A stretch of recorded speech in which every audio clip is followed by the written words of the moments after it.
in the court. Today, we're gathered to hear the case of the people versus the neglected self.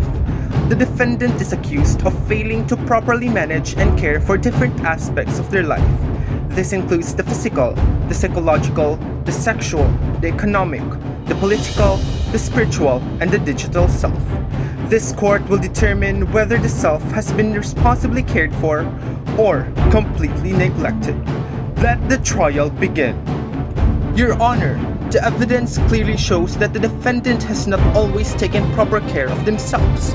They sometimes neglect their health, stress too much, misuse technology, and forget their responsibilities. If a person fails to manage their own self, it affects their life, relationships, and future.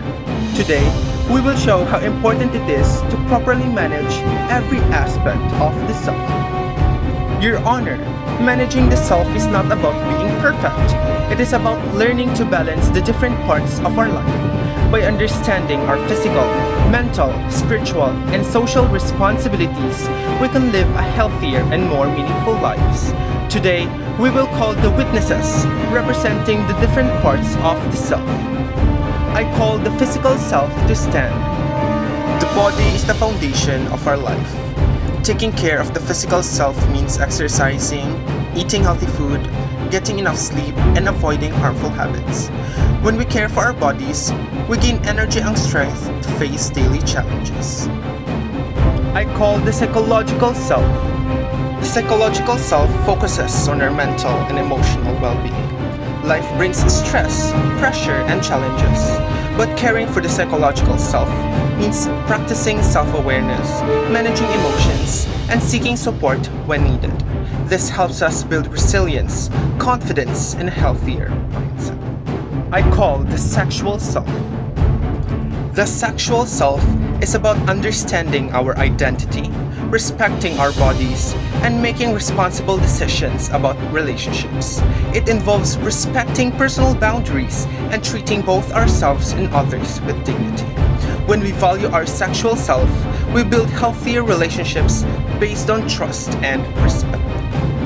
I call the economic self. The economic self focuses on managing money and resources responsibly. This includes budgeting, saving, and making wise financial decisions. When we manage our finances properly, we reduce stress and prepare for a stable future. I call the political self. The political self refers to our awareness of social issues and our role as responsible citizens. It includes respecting laws, participating in community decisions, and understanding how our actions affect society. When people care about their political self, they contribute to a better and more responsible community. I call the spiritual self. The spiritual self guides our beliefs, values, and sense of purpose.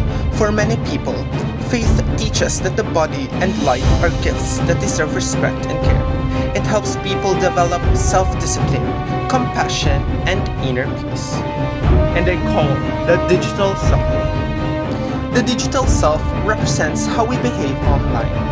Technology can help us learn and connect with others, but too much screen time or harmful online behavior can affect our mental health. Managing the digital self means using technology responsibly and balancing online and real life. After hearing all the testimonies, this court has reached a verdict.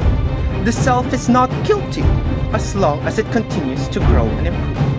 Caring for the self means balancing all aspects of life: physical health, psychological well-being, sexual responsibility, economic stability, political awareness, spiritual values, and digital behavior. When these aspects are properly managed, a person can live a healthier, balanced, and meaningful life. At the end of the day, managing and caring for the self is our personal responsibility. By understanding the different aspects of who we are, we can build a better future for ourselves and the people around us. Thank you for watching. Court is dismissed.